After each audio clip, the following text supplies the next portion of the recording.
their weapons at the ready. It's a frightening clip. But whether it's the cartels or the corrupt members of the military, if the military is just coming across the border and we're not doing anything about it, that's a real problem. Listen, you got to go back to that clip that you just showed and hit play again. What happens is that I'm stopped by a Border Patrol agent who says, don't go any further. There are men in the trees with machine guns. We didn't listen. We go and we see what he's talking about, and I'm chased. We do have another clip. On American soil.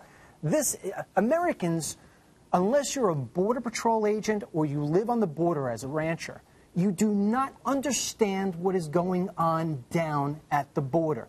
The YouTube videos that you see where the kids jump over and they're running, that's sexy. That's why you see that. Take the camera about another 2 miles down. There are no fences. There are no Border Patrol agents. There are no lights. They're just walking right through. Korans and prayer rugs are being found. Even better. Yes, there are people that are coming over here. Yes, there are people that are coming over here to cut your lawn. But there are also people coming here to cut your throat. And you're looking at a guy who watched September 11th like this. I'm one of the people you see running from those buildings. I'll be damned if I let something like that happen again without somebody first putting a bullet in my head. This is the sort of thing that's going on. While you're interviewing us, hundreds of people are coming across that border. This isn't something I made up. This is something that I saw and filmed. You know, it's funny. I'll meet Obama halfway on this one. If he wants high-speed rail and infrastructure projects, how about one from the Gulf of Mexico and Texas right through to San Diego? They could build the train elevated. They could secure it because it's a federal project, and everybody will be happy. There you go. There you go. Now, you can't even show this film. You were telling me before we came on the air that you've been shut out of film festivals, even in the Southwest. Arizona, Texas, you name it. Over 30 film festivals. Every major Hollywood distributor has turned me away. And yet I have people, critics who have seen it and say Oscar-worthy. I mean, I'm proud to say that, but you can't see it in a movie theater. So I've had to self-distribute. So I sell DVDs. But to get the word out there, Andrew, what I've been trying to do to counter those forces, just as one guy alone, if somebody goes to theycometoamerica.com and they buy one DVD, I send them 3. I hope that they'll take the other 2 and send it out to somebody who they believe doesn't think illegal immigration is that big of a deal. Before I started this, I had no agenda. I'm not a political guy. In fact, I'm a little bit of a shame. A racist?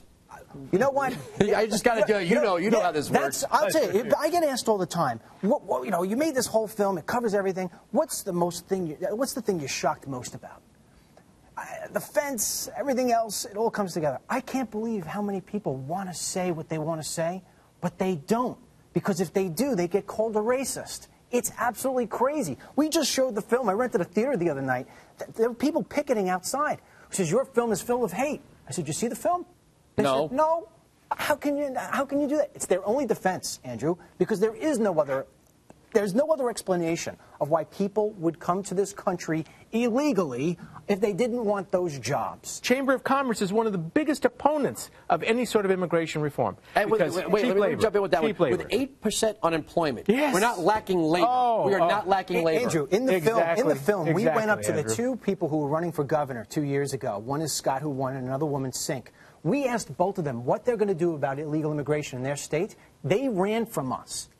And I mean it. They ran from us. One of them actually had us kicked off property with state troopers. They don't want to address this topic. They don't. We were at the RNC. Romney says nothing about it. And then you go to the DNC, he's got an illegal immigrant on the podium. I don't know how they got past secret. I went. I had to show them everything. Yeah. Social Security, driver's license, telephone bill. Americans are tired of it. They're tired of it. They feel like they have no voice. They're tired of it. I get messages every day. I can't get half my work done because I'm answering emails that are this long. People talking about the fact that their child was killed by an illegal immigrant. People who were driving cars without licenses. If you go on Google and type in illegal immigrant rape, illegal immigrant murder, illegal immigrant theft, illegal immigrant breaking and entering, you will get... I have this folder right here. I'm not trying to, do this for effect. This is the stories I keep for my radio show.